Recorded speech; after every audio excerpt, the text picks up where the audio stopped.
आज हम लोग पढ़ेंगे दो वरदान। तो दो वरदान क्या होता है बच्चों?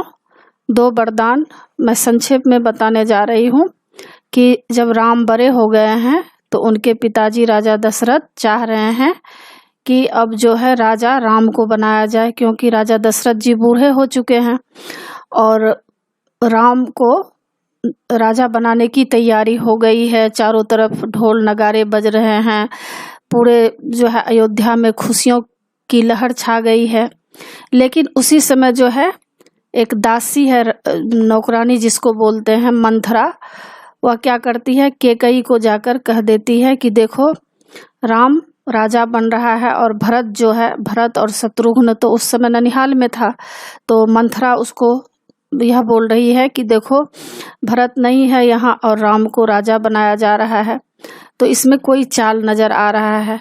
ऐसा लग रहा है कि तुम्हारा लड़का जो, तुम्हारा बेटा जो भरत है उसको राजा बनाना चाहिए, लेकिन राम को राजा बनाया जा रहा है। तो इसके बाद क्या होगा, जब राम राजा बन जाएंगे तो तुमको और तुम्हारे बेटे को जिस तरह दूध में मक्खी गिर जाती है और मक्खी को निकाल कर फेंक दिया जाता है, उसी तरह अब तुम लोगों के साथ भी ऐसा अन्याय होने वाला है।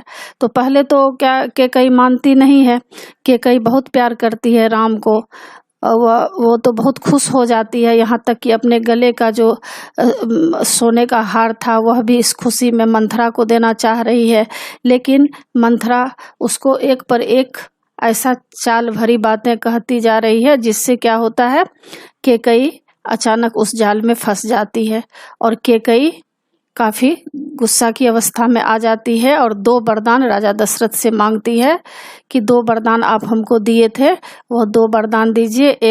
एक यह कि भरत जो है राजा बने, और एक वरदान यह जो राम को 14 वर्ष का वनवास मिले। तो दो वरदान मांग रही है कैकेयी, क्योंकि दो वरदान कभी राजा दशरथ जी किसी काम में कैकेयी राजा दशरथ की सहायता की थी। इसीलिए राजा दशरथ जी कहे थे कि जब तुमको कोई भी मुश्किल की घड़ी आएगी या कोई जब तुम्हें ऐसा लगेगा तो मुझसे तुम दो वरदान मांग लेना। तो आज यही समय आ गया है, मंथरा याद दिला रही है कि यही समय है, तुम दो वरदान मांग लो। तो इसी के बारे में बच्चों इसमें बताया गया है दो वरदान। तो ये मैं संक्षेप में बताई हूँ और डिटेल में आप जान लेंगे तो आपको पूरी कहानी समझ में आ जाएगी, फिर एग्जाम में आप लिख लेंगे। तो मैं पाठ शुरू करती हूँ। राजा दशरथ के मन में अब एक ही इच्छा बची थी, राम का राज्याभिषेक, यानी राम को राजा बनाने की इच्छा थी। उन्हें युवराज का पद होना और उन्हें राजा बनाना चाह रहे थे। अयोध्या लौटने के बाद से ही उन्होंने राम को राजकाज में शामिल करना शुरू कर दिया था। मतलब क्या हुआ था, जब अयोध्या से लौटने लगे थे तो उसके बाद ही उन्होंने राम को राजकाज में शामिल कर लिया था। मतलब उन राजकाज कैसा होता है, किस तरह से जो है आगे का राजा जब कोई बनते हैं तो किस तरह उन्हें पूरे जिम्मेदारी से सारा काम करना चाहिए, यह सब उन्हें शिक्षा दीक्षा दे रहे थे और राम यह जिम्मेदारी अच्छी तरह निभा रहे थे। उनकी विनम्रता, विद्वता और पराक्रम का लोहा सभी मानते थे। यानी राम जो थे एक विनम्र व्यक्ति थे, उनके जो है व्यवहार में विनम्रता था और विद्वता मतलब बहुत ही ज्ञान था उनके पास, और पराक्रम का लोहा सभी मानते थे। मतलब सभी लोग उनसे प्रभावित हो गए थे। प्रजा उनको चाहती थी और प्रजा जो है अयोध्या के जितने भी प्रजा है वह उनको बहुत चाहती थी। दशरथ के लिए तो वह प्राणों से भी प्यारे थे। दरबार में राम का सम्मान निरंतर बढ़ रहा था और सभी लोग जो हैं राम को सम्मान कर रहे थे और उनका प्रभाव चारों तरफ फैल रहा था। राजा दशरथ वृद्ध हो चले थे। मुनि वशिष्ठ से विचार विमर्श के बाद एक दिन उन्होंने दरबार में कहा, मैंने लंबे समय तक राजकाज चलाया, जैसा बन पड़ा, अब मेरे अंग शिथिल हो गए हैं। मैं वृद्ध हो चला हूँ। मैं चाहता हूँ कि यह कार्यभार राम को सौंप दूं। अगर आप सब सहमत हो तो राम को युवराज का पद दे दिया जाए। अगर आपकी राय इससे भिन्न है तो मैं उस पर भी विचार करने को तैयार हूँ। तो बच्चों इसमें राजा दशरथ जी बूढ़े हो चुके हैं तो वे चाह रहे हैं कि राम को राजा बनाया जाए। तो इस तरह का विचार विमर्श वे कर रहे हैं। सभा ने तुमुल ध्वनि से मतलब जोर की आवाज से राजा दशरथ के प्रस्ताव का स्वागत किया।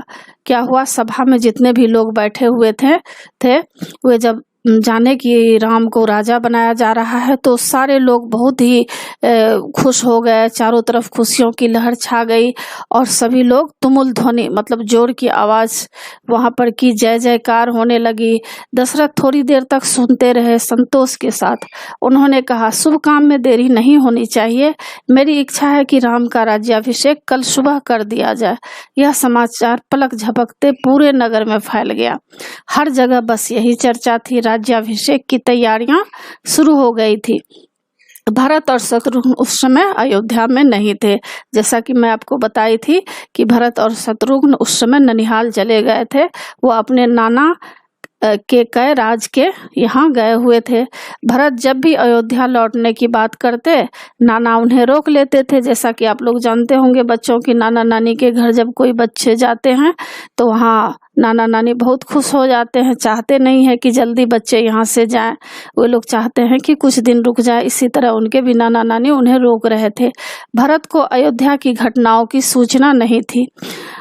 उन्हें अपने पिता के निर्णय के संबंध में पता नहीं था, क्योंकि बच्चों देखिए आजकल तो यातायात की सुविधा है, टेलीफोन का सुविधा है, तो लोग एक बार नंबर डायल करते हैं तो कहाँ से देश विदेश का समाचार मालूम हो जाता है। लेकिन उस समय में क्या था, ना मोबाइल टेलीफोन कुछ भी नहीं था, यातायात की भी सुविधा नहीं थी। लोग कोसों दूर घोड़े की सवारी या पैदल चलते थे या रथ वगैरह से लोग यात्रा करते थे। इसलिए भरत जी को यह सब बात मालूम नहीं था कि राम को राजा बनाया जा रहा है। यह जानकारी भी नहीं थी कि अगले दिन राम का राज्याभिषेक होने वाला है, यानी राजा बनने वाले हैं। कैकेयी से एक दिन में भरत और शत्रुघ्न का आना संभव नहीं था। राजा दशरथ ने इस संबंध में राम से चर्चा की और राजा दशरथ इस संबंध में राम से चर्चा किए। कहा कि भरत यहाँ नहीं है, पर मैं चाहता हूँ कि राज्याभिषेक का कार्यक्रम न रोका जाए। अब क्या हुआ, उस समय बता रही हूँ मैं आपको कि यातायात की सुविधा नहीं थी, नहीं तो लोग वहाँ तुरंत ही पहुँच जाते। तो दशरथ जी राम को इस बात की जानकारी भी दिए और कहे कि जनता ने तुम्हें अपना राजा चुना है, तुम राजधर्म का पालन करना, कुल की मर्यादा की रक्षा अब तुम्हारे हाथ में है। अब राजा दशरथ जी अपने पुत्र राम को समझा रहे हैं कि एक राजा होने के बाद किस तरह से कुल की मर्यादा का भी ध्यान रखना पड़ता है, मान सम्मान किस के साथ कैसा व्यवहार होना चाहिए, बच्चे से लेकर बड़े तक जो है सबके साथ रिश्ते नाते हैं, जैसे अपने पुत्र पुत्रियां, भाई बहन, पिता, चाचा, माँ, जितने भी होते हैं प्रजा, तो उन लोगों के साथ किस तरह से व्यवहार करना चाहिए, यह सब बातों की जानकारी राजा दशरथ जी देते हैं। और आगे बता रहे हैं कि राज्याभिषेक की तैयारियां रानी कैकेयी की दासी ने भी देखी, मंथरा ने। शुरू में उसे इस चहल पहल का कारण समझ में नहीं आया, उसने इसे कोई अन्य अनुष्ठान समझा। और कैकेयी इस बात की तैयारियां के बारे में देखी तो थी, पर गहराई से कुछ जान नहीं पाई थी। वह सोच रही थी कि कोई ऐसा यज्ञ वगैरह होगा, और इतनी रौनक, ऐसी सजावट, ऐसा कुछ उसने अन्य अनुष्ठानों में नहीं देखा था। उसे अचंभा हुआ। किसको अचंभा हुआ? मंथरा जो नौकरानी थी उसको। फिर उसने रानी कौशल्या की दासी से पूछा। उसे तब पता चला कि कल राम का राज्याभिषेक होने वाला है। तो मंथरा क्या करती है, कौशल्या की जो दासी है नौकरानी, उससे पूछती है कि क्या होने वाला है। तब उनको पता चलता है कि राम को राजा बनाया जाएगा कल, और यह सब उत्सव उसी के लिए है। मंथरा जल भुन गई, मतलब बहुत ही ईर्ष्या उसको होने लगी। राम का राज्याभिषेक उसे षड्यंत्र लगा, उसे लग रहा था कि यह कोई चाल है कैकेयी के विरुद्ध। वह कैकेयी की दासी थी। मंथरा किसकी दासी थी? कैकेयी की दासी थी, नौकरानी थी बचपन से। कैकेयी का हित उसके लिए सर्वोपरि था, मतलब सबसे ऊपर था। मंथरा उसे अपना हित मानती थी। वह कैकेयी की मुँह लगी थी, मतलब कैकेयी की वह बहुत प्रिय थी।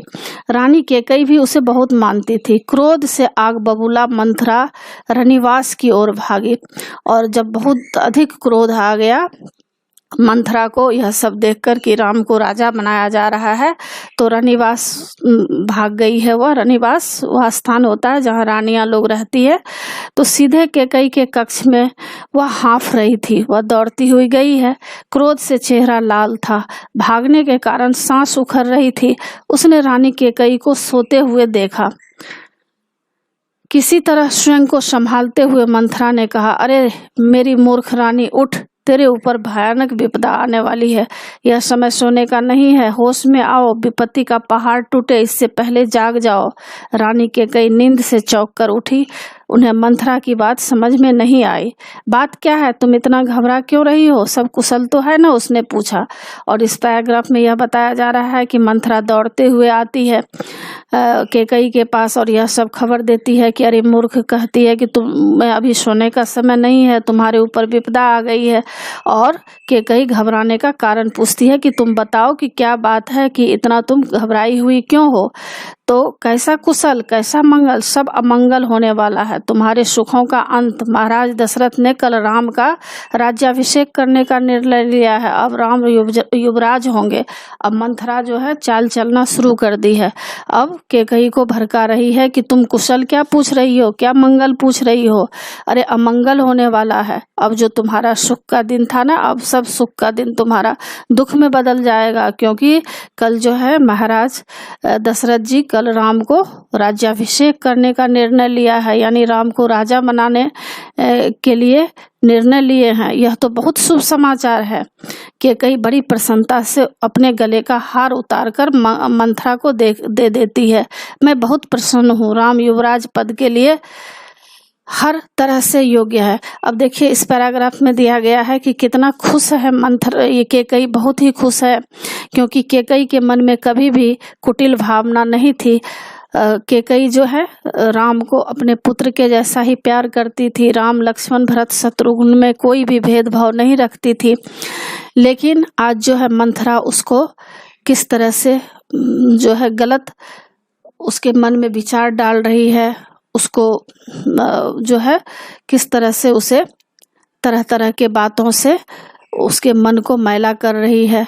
तो क्या हुआ, जैसे ही शुभ समाचार सुनती है केकई तो खुशी के मारे क्या करती है, अपने गले में जो हार पहनी हुई थी, बहुत ही कीमती हार था, उसको मंथरा को दे देती है। क्योंकि उनको लग रहा है कि चलो बहुत ही अच्छा हुआ कि राम को राजा बनाया जा रहा है, क्योंकि राम सर्वगुण संपन्न है। जैसा कि एक राजा में सारा गुण होना चाहिए, यह सारा गुण राम में है, तो यह बहुत ही अच्छी बात है। अब आगे देखिए क्या बता रही है मंथरा। रानी, तुम्हारी बुद्धि फिर गई है, मति मारी गई है। सवाल राम की योग्यता का नहीं है, राजा दशरथ के षड्यंत्र का है, तुम्हारे अधिकार छीनने का है। मंथरा ने हार दूर फेंकते हुए कहा, यह षड्यंत्र नहीं तो और क्या है? कल सुबह राज्याभिषेक है, भरत को जानबूझकर ननिहाल भेज दिया गया है, समारोह के लिए नहीं बुलाया तक नहीं। अब देखिए यहाँ पर किस तरह से मंथरा अपने चाल में फंसा रही है, अपने जाल में भी फंसा रही है केकई को, और कह रही है कि तुम्हारी बुद्धि जो है भ्रष्ट हो गई है। अब देखो यह एक बहुत ही षड्यंत्र राजा दशरथ जी कर रहे हैं, और कल राम जो है राजा बनेंगे, और अभी तक भरत नहीं आया है, भरत को जानबूझकर ननिहाल में छोड़ दिया गया है, तो यह तो षड्यंत्र ही है। तो यह सब बात मंथरा उसको जो है उसके मन में गलत बीज डाल रही है। आगे बता रहे हैं कि केकई का स्वर उग्र हो गया। उन्होंने मंथरा को डांटते हुए कहा, राम के प्रति मेरा अगाध स्नेह है, वह मुझे माँ के समान मानते हैं।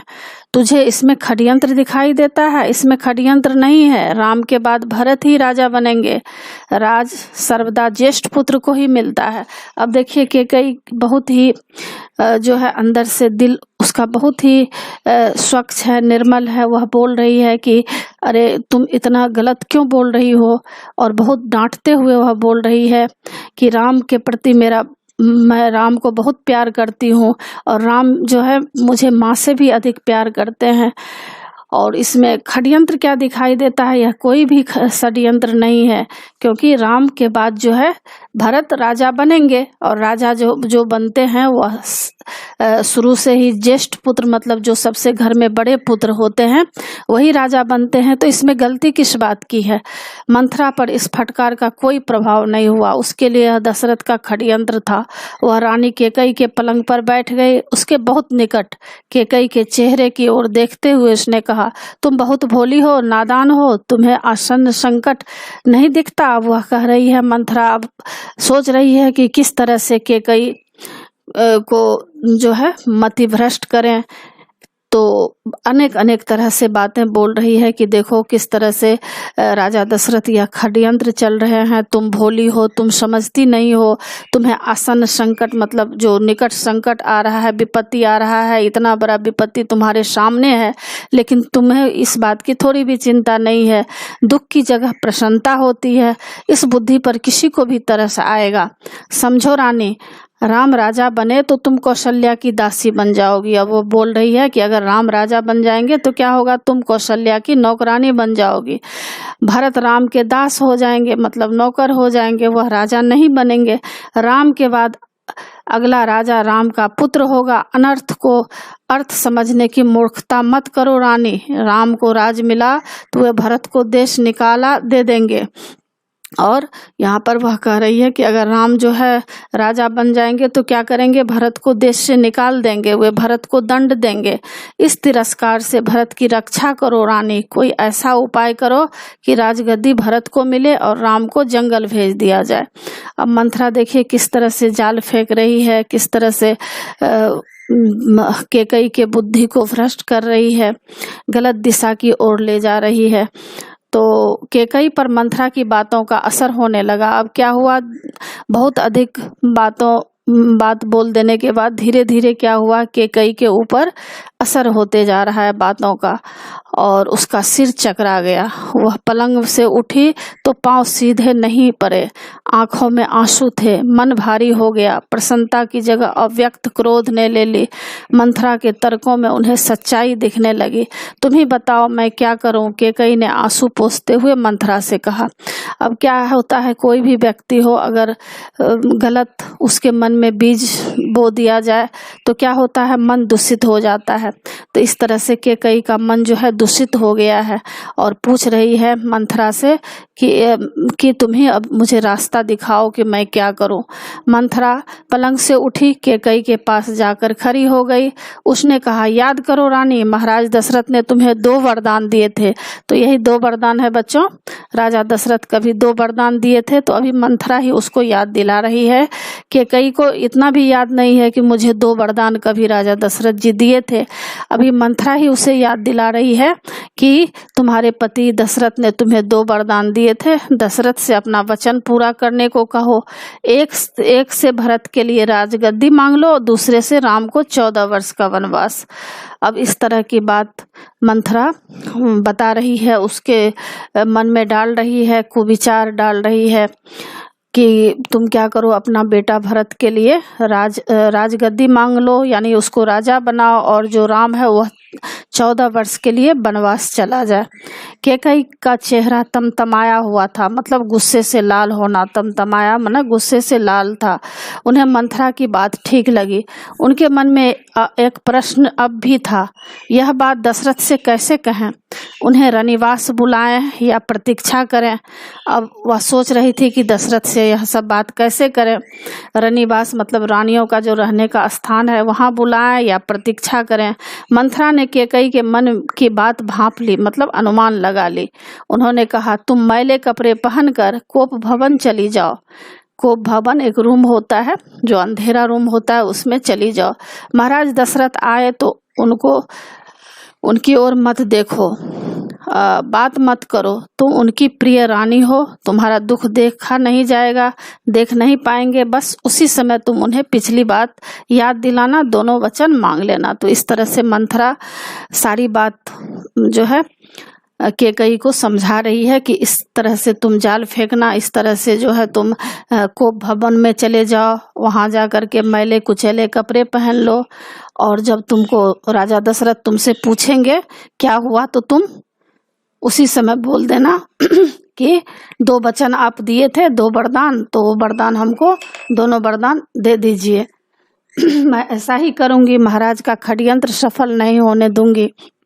अब मंथरा का लक्ष्य पूरा हो गया था। चलते चलते उसने रानी कैकेयी से कहा, राम के लिए 14 वर्ष से कम वनवास मत मांगना। भरत इतने समय में राजकाज संभाल लेंगे। जब तक राम लौटेंगे लोग उन्हें भूल चुके होंगे। अब जल्दी करो रानी, समय बहुत कम है।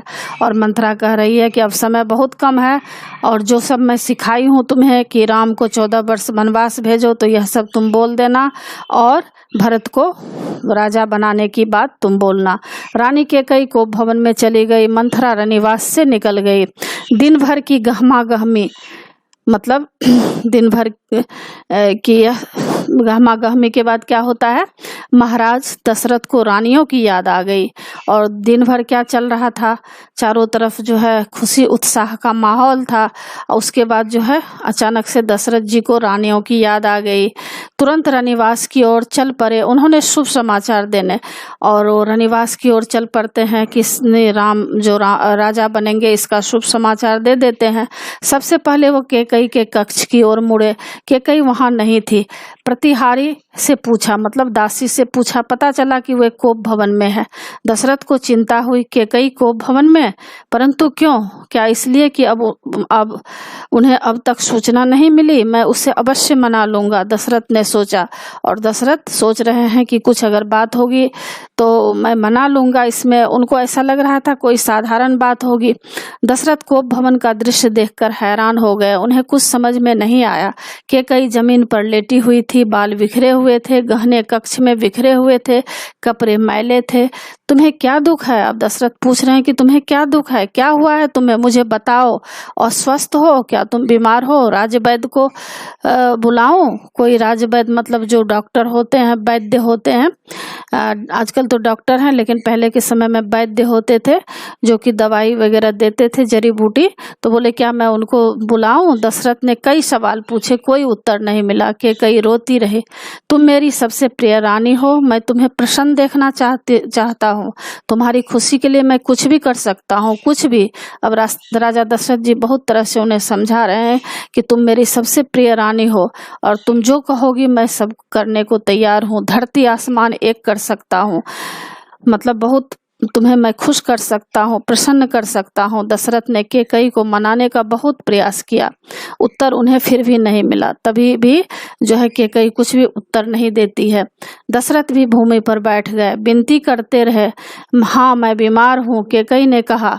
मैं अपनी बीमारी के संबंध में आपको बताऊंगी, लेकिन पहले आप एक वचन दें, मैं जो भी मांगू उसे पूरा करेंगे। अब यहाँ पर देखिए कैकेयी कह रही है कि मैं आपसे जो भी वचन मांगूंगी आप उसको पूरा करेंगे। राजा ने तत्काल हामी भर दी, मतलब स्वीकृति दे दी। कहा, मैं राम की सौगंध खाकर कहता हूँ तुम्हारी हर इच्छा को पूरा करूंगा। महाराज दशरथ ने राम की सौगंध ली तो कैकेयी उठकर बैठ गई। अब उनको लगा, क्योंकि महाराज दशरथ के सबसे जो है प्रिय पुत्र राम ही थे, तो अब जो है कैकेयी को विश्वास हो जाता है कि अब जो मैं कहूंगी वह बात पूरा करेंगे। तो अब कैकेयी बोल रही है कि आप मुझे 2 वरदान दीजिए, जिसका संकल्प आपने वर्षों पहले रणभूमि में लिया था। अब जो है 2 वरदान जो राजा दशरथ उनको दिए थे, उसी बात का जिक्र यहाँ पर कैकेयी कर रही है कि रणभूमि में, मतलब युद्ध भूमि में जो है कौन, कैकेयी मदद की थी किसको, राजा दशरथ जी को। इसीलिए वहां पर 2 वरदान खुशी में राजा दशरथ दिए थे। तो कह रही है कि आपको याद है ना 2 वरदान आप मुझे दिए थे रणभूमि में। महाराज दशरथ ने हामी भरी, और महाराज दशरथ बोले कि हाँ मैं दी थी। कल सुबह राज्याभिषेक भरत का हो, राम का नहीं। कैकेयी ने कहा। दशरथ बहुत चक्क रह गए। अब वह कह रही है कि कल जो आप राज्याभिषेक करने वाले हैं वह राम का नहीं राज्याभिषेक होगा, भरत का होना चाहिए, भरत को राजा बनाना चाहिए। यह सुनकर राजा दशरथ बहुत ही आश्चर्यचकित हो जाते हैं। उन पर वज्रपात सा हुआ, ऐसा लगा कि कोई बहुत बड़ा जो है पत्थर का टुकड़ा उनके सर पर कोई मार दिया है। थोड़ा रुक कर कैकेयी बोली, राम को 14 वर्ष का वनवास हो। और दशरथ का चेहरा सफेद पड़ गया। यह सुनते ही राजा दशरथ जी बहुत चेहरा सफेद पड़ जाना मतलब बहुत ही चिंतित अवस्था में हो गए, अवाक रह गए, सिर चकराने लगा, वे मूर्छित होकर गिर पड़े। कुछ देर में राजा को होश आया, कैकेयी की ओर देखा, बड़े कातर भाव से, बहुत ही व्याकुलता के साथ, बेचैनी के साथ देखते हैं कैकेयी को कि इस तरह से वह क्यों बोल रही है। यह तुम क्या कह रही हो? मुझे विश्वास नहीं होता कि मैं सही सुना हूँ। और राजा दशरथ कभी अनुमान भी नहीं किए थे कि कैकेयी इतना दुष्ट वचन कभी बोल सकती है और राम के लिए इतना जो है गलत निर्णय ले सकती है। उनको बहुत ही आश्चर्य हो रहा है। वो कह रहे हैं कि मुझे विश्वास नहीं हो रहा है कि यह वचन मैं सही सुन रहा हूँ। कैकेयी अड़ी रही, मतलब अपने बात पर डटी रही। दशरथ कैकेयी की मांग को अस्वीकार करते रहे, अनर्थ बताते रहे। वे यही बोले कि यह बहुत ही अनर्थ बात तुम बोल रही हो, बहुत ही अनुचित बात है, ऐसा तुम्हें नहीं बोलना चाहिए। तब कैकेयी ने अंतिम हथियार चलाया। अपने वचन से पीछे हटना रघुकुल का अनादर है, आप चाहे तो ऐसा कर सकते हैं। अब कह रही है कि रघुकुल का वचन है, प्राण जाए पर वचन न जाए। तो कैकेयी कह रही है कि यह जो है रघुकुल का यह रीत है कि प्राण जाए पर वचन न जाए, पर अगर आप ऐसा कर सकते हैं तो यह अनादर है। आप अगर ऐसा कीजिए तो आप कीजिए, पर तब आप दुनिया को मुंह दिखाने योग्य नहीं होंगे, क्योंकि दुनिया यही कहेंगे कि रघुकुल की रीति तो है प्राण जाए पर वचन न जाए। पर ऐसा गलत मतलब जो है राजा दशरथ जी अपने वचन पर नहीं अडिग रहे तो यह गलत होगा।